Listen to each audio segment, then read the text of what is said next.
Hello दोस्तों, स्वागत है आप लोगों का अपने यूट्यूब चैनल पर। आज के इस वीडियो में हम लोग डिस्कस करेंगे 29 दिसंबर 2022 को जो सीटेट का एग्ज़ाम हुआ है उसकी पेपर 1 के मैथ्स के 15 जो क्वेश्चन पूछे जाते हैं मैथमेटिकल, उसके जितने भी सॉल्यूशंस हैं उनको डिस्कस करेंगे। लास्ट वीडियो में हम लोगों ने 28 दिसंबर 2022 के पेपर को डिस्कस किया था। तो पहला क्वेश्चन आप लोग देख पा रहे होंगे 29 दिसंबर 2022 के पेपर 1 का। एक पुस्तकालय में 5690 पुस्तकें हैं। 5690 पुस्तकें हैं। अब सोमवार के दिन विद्यार्थियों को 425 पुस्तकें पढ़ने के लिए दी गई, यानी कि पुस्तकालय से विद्यार्थियों को 425 पुस्तकें दी गई तो पुस्तकालय में 425 पुस्तकें कम हो जाएंगी।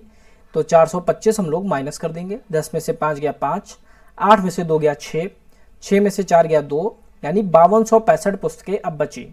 अब कह रहा है उसी दिन 273 नई किताबें पुस्तकालय में जमा की गई, यानी 273 पुस्तकें पुस्तकालय में जमा की गई तो 273 पुस्तकालय में और ऐड हो गई, यानी कि अब पुस्तकें हो गई 7 6 13, 2 2 4 1 5 और 5 5538 पुस्तकें हो गई। तो हमारा जो आंसर हो गया ऑप्शन नंबर 3 इस क्वेश्चन का राइट आंसर हो गया। तो सिंपल सा क्वेश्चन था। स्टार्टिंग में हमारे पास 5690 पुस्तकें थी, अब उसमें से 425 विद्यार्थियों को दे दी, यानी कि माइनस करके हमें पता चल गया अब 5265 पुस्तकें बची। अब 5265 पुस्तकें के बाद 273 जो है पुस्तकें पुस्तकालय में फिर से जमा की गई, तो 273 हम लोगों ने इसमें ऐड कर दिया और 5538 यानी ऑप्शन नंबर 3 हम लोगों को इस क्वेश्चन का राइट आंसर मिल गया। अब नेक्स्ट क्वेश्चन है हम लोगों का, इसमें कह रहा है 1/3 में कितने 1/12 है।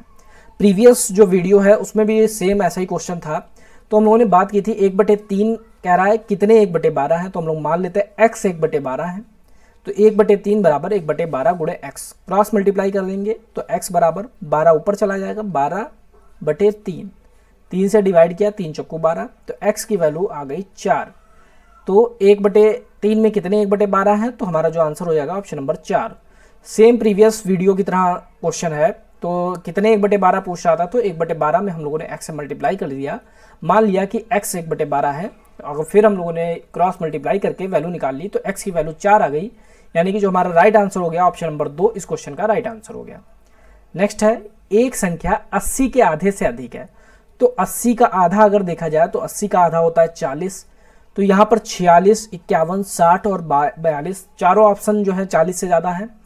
अब कह रहा है यदि 4 दहाई से अधिक और 6 दहाई से कम है, इसको अभी हम लोग छोड़ देते हैं। नेक्स्ट कह रहा है इसके अंकों का योगफल 6 है, तो हम लोग देखते हैं 6 और 4 10 होता है, यानी कि ये तो हमारा ऑप्शन नहीं हो सकता। 5 और 1 6, 6 और 0 6, 4 और 2 6, यानी अब हमारे पास 3 ऑप्शन बचे जो हमारे आंसर हो सकते हैं। अब कह रहा है इसका दहाई का अंक इकाई के अंक का 2 गुना है, तो यहाँ पर इकाई के अंक का 5 गुना है। 0 6, तो यहाँ पर तो कोई सवाल ही नहीं उठता। लास्ट जो है हमारा 42, तो जो दहाई का अंक है वो इकाई के अंक का 2 गुना है, क्योंकि अगर 2 का आप 2 से मल्टीप्लाई करोगे तो 4 आ जाएगा, यानी कि जो दहाई का अंक है वो इकाई के अंक का 2 गुना है। तो हमारा जो इस क्वेश्चन का राइट आंसर हो जाएगा ऑप्शन नंबर 4 हो जाएगा। 42 जो है ऐसी संख्या है जो 40 से अधिक है और इसके अंकों का योगफल भी 6 है और इसका जो दहाई का अंक है वो इकाई के अंक का 2 गुना है। तो जब भी आप लोगों को ऐसे क्वेश्चन दिए जाएं तो आप लोग एलिमिनेट करके आसानी से आंसर लगा सकते हैं। अगर आप लोग जो है इसके जैसे ये क्वेश्चन दिया ऐसे सॉल्व करेंगे तो काफ़ी डिफिकल्ट हो जाएगा। एलिमिनेट करेंगे एक एक ऑप्शन आपका जो है एलिमिनेट होता जाएगा। यहाँ 80 से अधिक कह रहा था तो चारों ऑप्शन 80 से अधिक थे। फिर इनके अंकों का योगफल 6 कह रहा था, तो अंकों का योगफल हम लोगों ने देखा केवल 3 ऑप्शन में 6 है, पहला हमारा एलिमिनेट हो गया।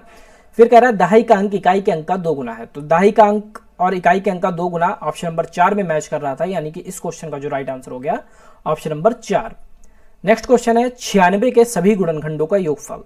तो इसके 2 मेथड हैं। फर्स्ट मेथड हम लोग डिस्कस करेंगे और सेकंड मेथड भी डिस्कस करेंगे, जो आप लोगों को इजी लगे उससे आप लोग क्वेश्चन को सॉल्व कर सकते हैं।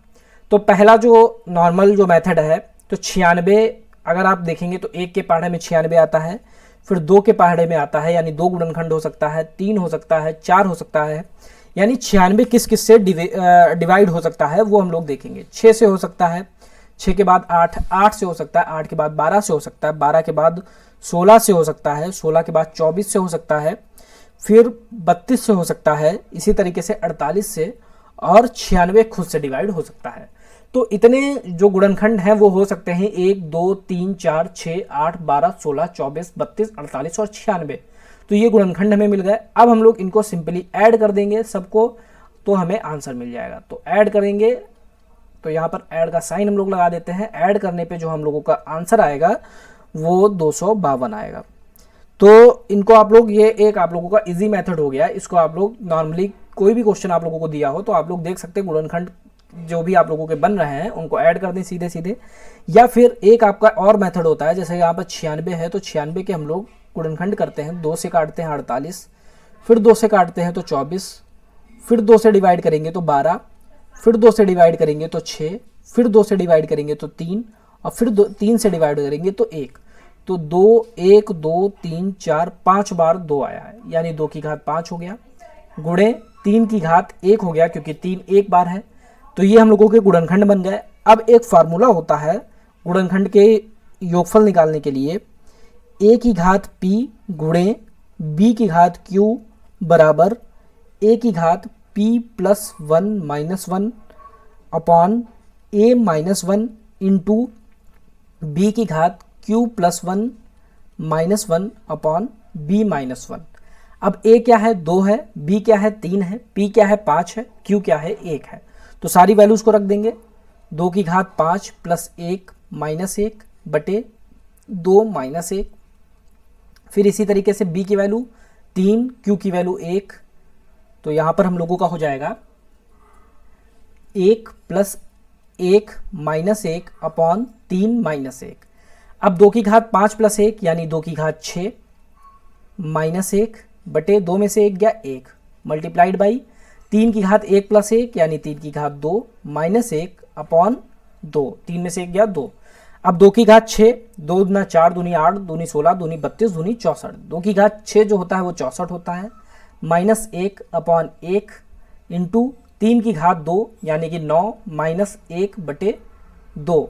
तो 64 में से 1 गया 63, 9 में से 1 गया 8 बटे 2, 2 से डिवाइड करेंगे 2 चक्कू 8। अब 63 और 4 की मल्टीप्लाई करेंगे तो आपका आ जाएगा 252। सेम आंसर आएगा आप लोगों का। जो इजी लगे आप लोग अगर फार्मूला का याद कर सकते हैं तो ये आप लोग इस मेथड का यूज कर सकते हैं, अदरवाइज आप लोग इस मेथड से जो क्वेश्चन है उसको सॉल्व कर सकते हैं। इसमें क्या है 96 के हम लोगों ने गुणनखंड किए तो 2 की घात 5 गुणे 3 की घात 1 बना।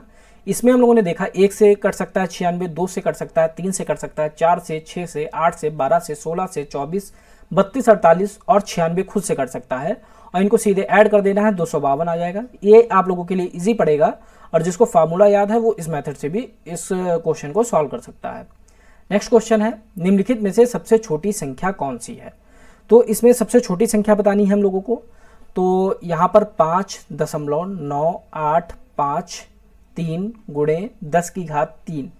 जब गुणा में होती है घात तो हम लोगों के दशमलव इस साइड में बढ़ते हैं। जैसे यहाँ पर 10 की घात 3 है तो 1 2 3 यहाँ पर बढ़ेगा तो 5.985.3 हो जाएगा। ये हम लोगों का पहला ऑप्शन है।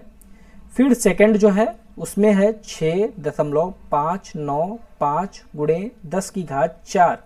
तो यहाँ पर क्या है 1 2 3 अंक है, यहाँ पे 4 है यानी 3 अंक बढ़ेगा फिर 1 जीरो लग जाएगा।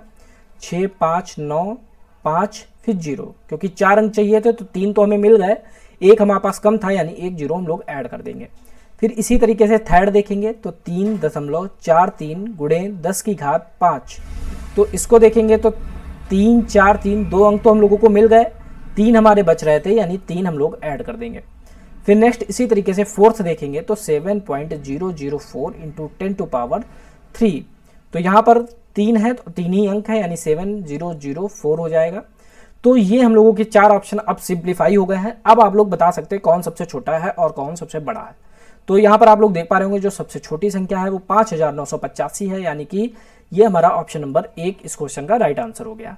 अगर सबसे बड़ी संख्या आप लोगों से पूछी जाती तो आपकी जो सबसे बड़ी संख्या है ये वाली हो जाती, ऑप्शन नंबर 3 सबसे बड़ी संख्या है और ऑप्शन नंबर 1 सबसे छोटी संख्या। तो सिंपली आप लोगों को इसको सिंप्लीफाई कर देना था। दूसरा आप लोग ये भी कर सकते थे, यहाँ पर 10 की घात 5 है, ये अपने आप में बड़ी हो जाएगी, 10 की घात 4 अपने आप बड़ी होगी। इसमें और इसमें आप लोग चेक कर सकते थे, जो छोटी संख्या मिलती वो आप लोगों की छोटी संख्या हो जाती। नेक्स्ट क्वेश्चन देखते हैं। कह रहा है निम्नलिखित में से किस विभाजन में शेष उससे अधिक होगा जो आप 176 को 3 से विभाजित करने पर प्राप्त करते हैं। अगर 176 को 3 से डिवाइड किया जाए तो 3 पचे 15 यानी कि यहाँ पर 2 बचा, 3 अट्ठे 24 यानी कि यहाँ पर हमारा शेषफल आया 2। तो जब शेषफल हम लोगों को 2 पता चल गया, अब कह रहा है कौन सा ऐसा इसमें से ऑप्शन है जिसमें शेष 2 से अधिक होगा। तो 2 से अधिक के लिए सबसे पहले 5 को हम लोग 173 को डिवाइड करते हैं 5 से, तो 5 तिया 15 बचा 2, 5 चक्कू 20, तो हमारा आ गया शेषफल 3। तो शेषफल हमारा 2 से अधिक कह रहा था, तो पहले ऑप्शन में ही मिल गया, हमारा पहला ऑप्शन इस क्वेश्चन का राइट आंसर हो गया, क्योंकि 3 जो है वो 2 से बड़ा है। बाकी भी ऑप्शन आप लोग चेक कर सकते हैं। 4 को अगर 174 को अगर 4 से डिवाइड किया जाए तो 4 चक्कू 16, तो 1 बचा, 4 तिया 12, तो यहाँ से हमारा 2 बचा, तो ये 2 शेषफल जो है इसके बराबर है।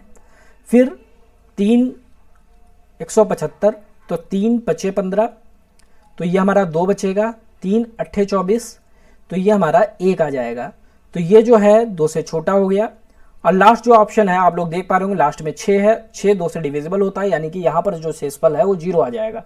तो इसमें हमारा शेषफल छोटा है, इसमें हमारा शेषफल छोटा है, इसमें बराबर आया है क्योंकि 2 और 2 बराबर हैं। हमसे पूछ रहा था शेष उससे अधिक होगा, तो अधिक आया है पहले ऑप्शन में, हमारा जो आंसर हो जाएगा पहला वाला राइट आंसर हो जाएगा। नेक्स्ट क्वेश्चन है, जब एक आयत को इसके केंद्र के परितः घुमाया जाता है तो वह निम्न घूर्णन पर बिल्कुल पहले जैसा दिखाई देगा। जैसे ये एक आयत है, जब इसको केंद्र के परितः घुमाया जाए तो कितने डिग्री पर घुमाया जाए कि वो आयत ही बना रहा है। तो 60 पर अगर आप लोग घुमाएंगे तो आयत नहीं बनेगा। 90 पर आप लोग देख लेते हैं, इस तरीके से है, जब केंद्र के परितः घुमाएंगे 90 डिग्री पर तो इस टाइप से आपका हो जाएगा फिगर। तो आयत से आयत ही रहेगा, कोई भी आप लोगों के फिगर में बदलाव नहीं होगा, यानी कि जो आंसर होगा आपका 90 डिग्री होगा। 90 डिग्री एक ऐसा एंगल है, अगर केंद्र के परितः घुमाया जाए तो जो आकृति है आयत की वो पहले की तरह ही सेम बनी रहेगी। नेक्स्ट है, एक समचतुर्भुज में कितनी सममित रेखाएं होती है। तो समचतुर्भुज में सममित रेखाओं की संख्या 2 होती है। इसके बारे में हम लोग बात कर चुके हैं। सममित रेखाएं जब आधे से डिवाइड किया जाए, मतलब ऐसे ये मान लीजिए एक आयत है, तो आयत में आधे से अगर इस टाइप से आप लोग कवर करेंगे तो पूरा पूरा कवर हो जाएगा, तो एक सममित रेखा यहाँ से मिल जाएगी। तो जो भी आप लोग आधे से किसी भी आकृति को अगर डिवाइड करते हैं और पूरा पूरा कवर कर ले तो वो आपकी सममित रेखा होती है। जैसे अगर बात की जाए यहाँ पर समचतुर्भुज की, तो समचतुर्भुज का आकार कुछ इस टाइप से होता है। अब समचतुर्भुज की खासियत ये होती है कि इसकी चारों भुजाएं बराबर होती हैं और इसके जो विकर्ण हैं वो आपको एक दूसरे को 90 डिग्री पर विभाजित करते हैं। तो जब इसको इस टाइप से विकर्ण के परितः एक इस विकर्ण के मोड़ा जाएगा तो पूरा पूरा कवर हो जाएगा, और एक इस विकर्ण से जब इसको मोड़ा जाएगा तो ये पूरा पूरा जो है आकृति को कवर कर लेगा। तो सममित रेखाओं की संख्या जो है आपस में जो समचतुर्भुज है उसमें सममित रेखाओं की संख्या 2 हो जाएगी। तो सममित रेखाओं से रिलेटेड आप लोगों के काफ़ी क्वेश्चन पूछे जाते हैं। कभी कभी आप लोगों से एक्स में सममित रेखाओं की संख्या पूछ ली जाती है। तो एक्स को अगर आप लोग देखेंगे तो यहाँ से अगर आप लोग ऊर्ध्वाधर करेंगे तो भी कवर कर लेगा, और अगर आप लोग क्षैतिज रूप से करेंगे तो भी कर लेगा, यानी कि 2 सममित रेखाएं हो जाएंगी।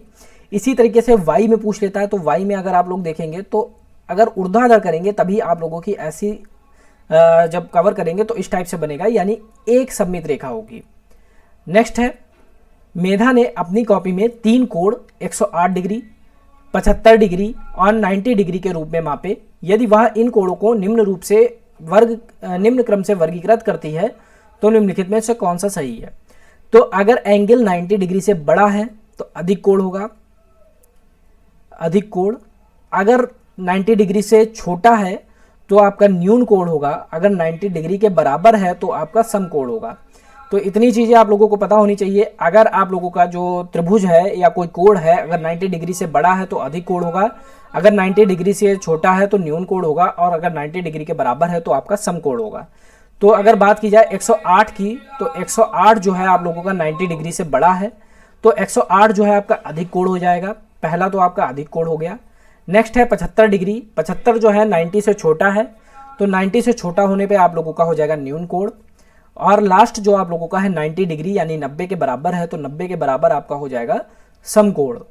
तो इसका जो आप लोगों का क्रम बनेगा अधिक, न्यून और सम। तो हम लोग देख सकते हैं अधिक, न्यून और सम कहाँ पर है, पहले ही ऑप्शन में है, तो पहला ऑप्शन हमारा राइट आंसर हो जाएगा। इसके अलावा इसमें क्या बचा, हमारा संपूरक कोण बचा।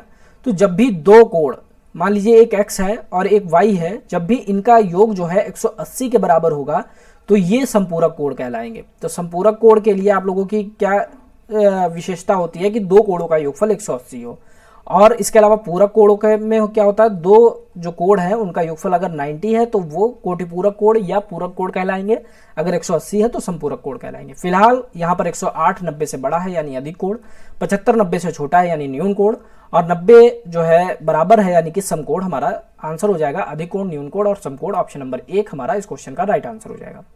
नेक्स्ट है, एक तार को मोड़कर एक आयत बनाया गया जिसका परिमाप 20 सेंटीमीटर है। तो हम लोगों ने बात की थी, एक ऐसा ही क्वेश्चन आया था प्रीवियस ईयर में, तो उसमें एक जब भी तार को मोड़कर आयत बनाया जाएगा तो जो तार की लंबाई है वो आयत के परिमाप के बराबर होगी। तार की जो लंबाई है वो आयत के परिमाप के बराबर होगी, आयत का परिमाप। तो यहाँ पर हमें आयत का परिमाप दिया गया है 20 सेंटीमीटर। तो तार की लंबाई हम लोग मान ले L, तो L की जो लंबाई हो गई वो 20 सेंटीमीटर हो गई।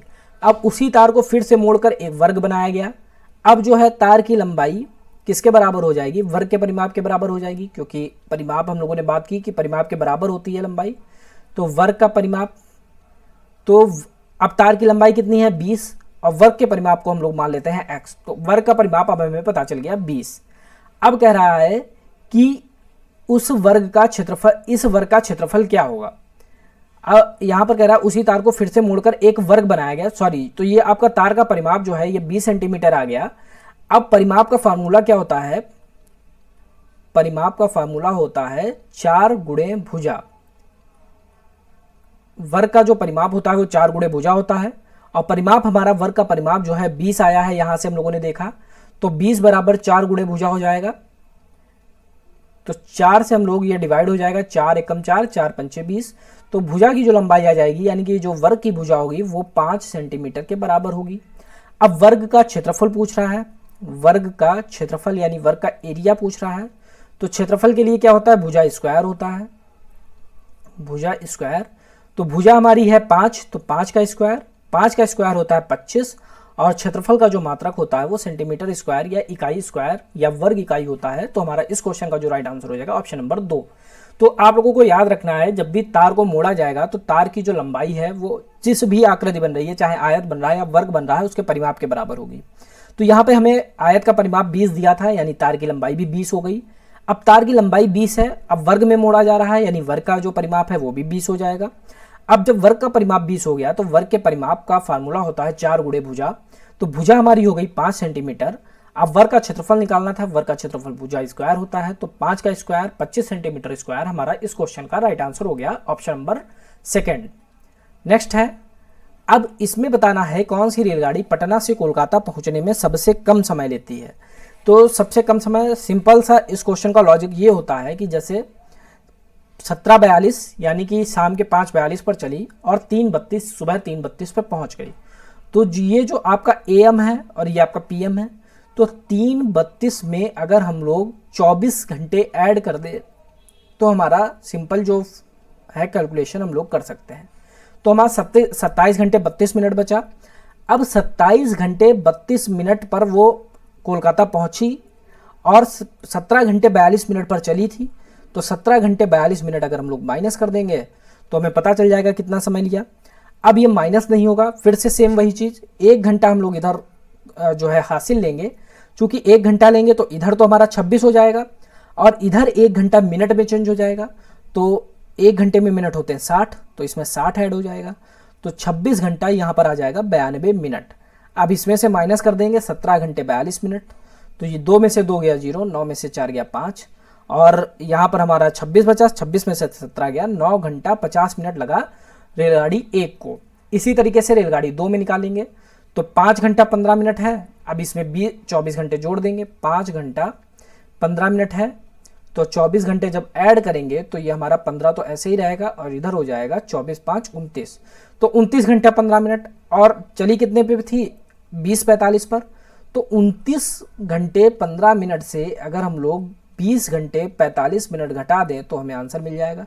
सेम वही चीज़ यहाँ पर भी आ गई, हमें कॉमन करना है। अब हम लोग एक कॉमन करेंगे यानी कि यहाँ पर हमारा हो जाएगा 28 और इधर हमारा कॉमन होके आ जाएगा 60 मिनट, तो ये हमारा हो जाएगा 75 और इधर हमारा हो जाएगा 20 घंटे 45 मिनट। इसको हम लोग माइनस करेंगे तो 5 में से 5 गया 0, 7 में से 4 गया 3 और यहाँ 28 में से 20 गया तो 8 घंटा 30 मिनट आ गया रेलगाड़ी 2 का समय। इसी तरीके से रेलगाड़ी 3 निकालेंगे तो रेलगाड़ी 3 में 6 घंटा 55 मिनट है, इसमें 24 ऐड करेंगे तो ये हमारा हो जाएगा 24 6 30 घंटा 55 मिनट।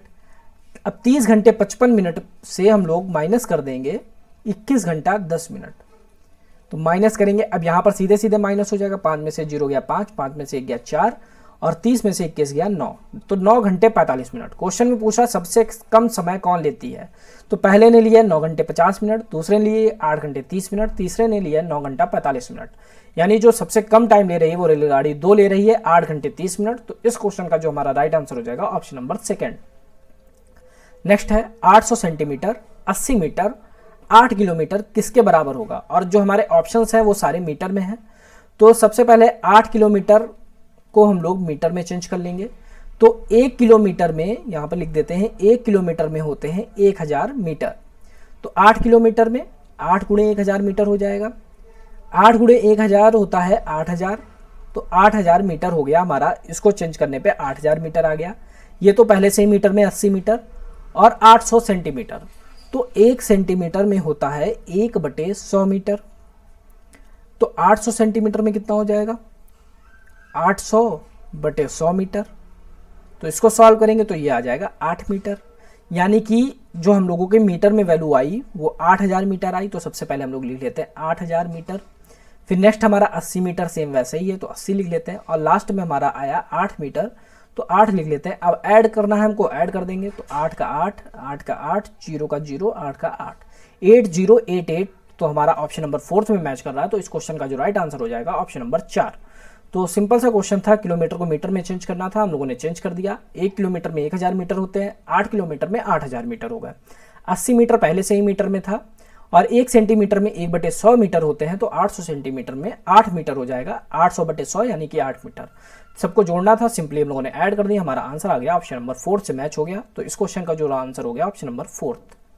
नेक्स्ट है, किसी ड्रम में 273 लीटर 520 मिलीलीटर तेल है।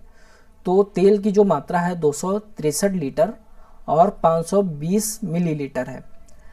तो सबसे पहले हम लोग इसको लीटर में चेंज कर लेंगे, क्योंकि हमारे जो आंसर है वो सारे लीटर में है। तो 520/1000 कर देंगे। क्यों कर देंगे, क्योंकि यहाँ पर हम लोग इसको बात कर लेते हैं कि 1 लीटर में होता है 1000 मिलीलीटर और 1 मिलीलीटर में होता है 1/1000 लीटर। तो यहाँ पर 520 मिलीलीटर थे, इसलिए हमारा 520/1000 मिलीलीटर हो गया। तो 263 तो हमारा ऐसे ही रहा, और 520 और 1000 को जब चेंज किया तो ये हमारा हो गया 0.52, क्योंकि 3 अंक थे, 3 अंक बाद दशमलव लग जाएगा तो 0.52। अब इसको ऐड कर देंगे तो ये 263.52 लीटर आ गया।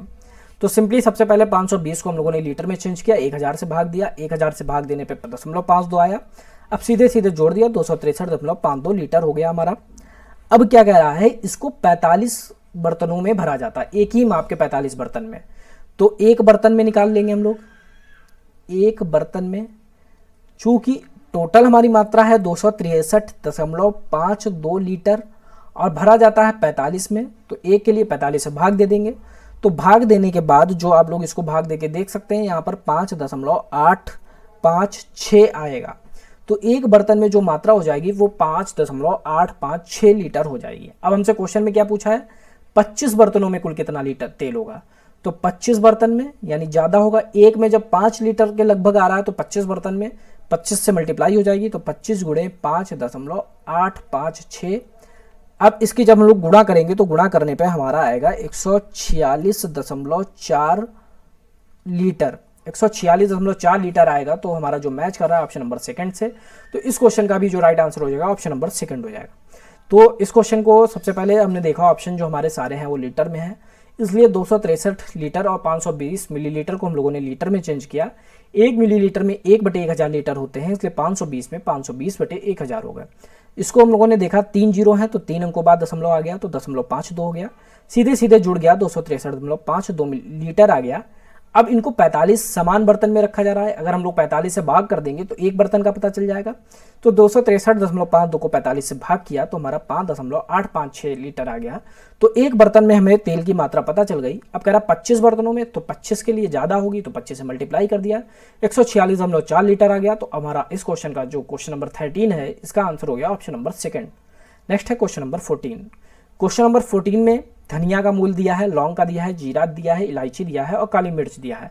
अब इसमें पूछा गया है कौन सा सही नहीं है।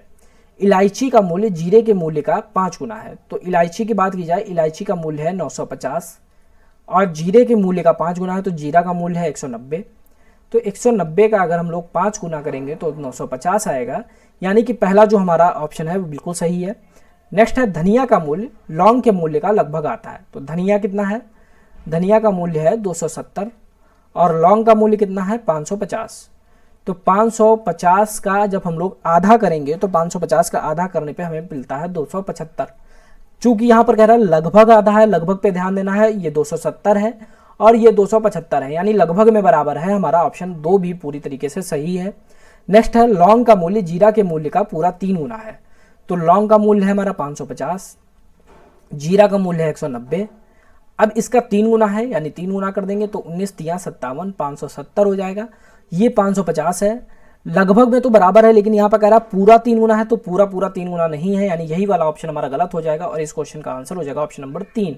लास्ट भी हम लोग देख सकते हैं काली मिर्च से लौंग काली मिर्च से केवल 70 रुपये महंगी है।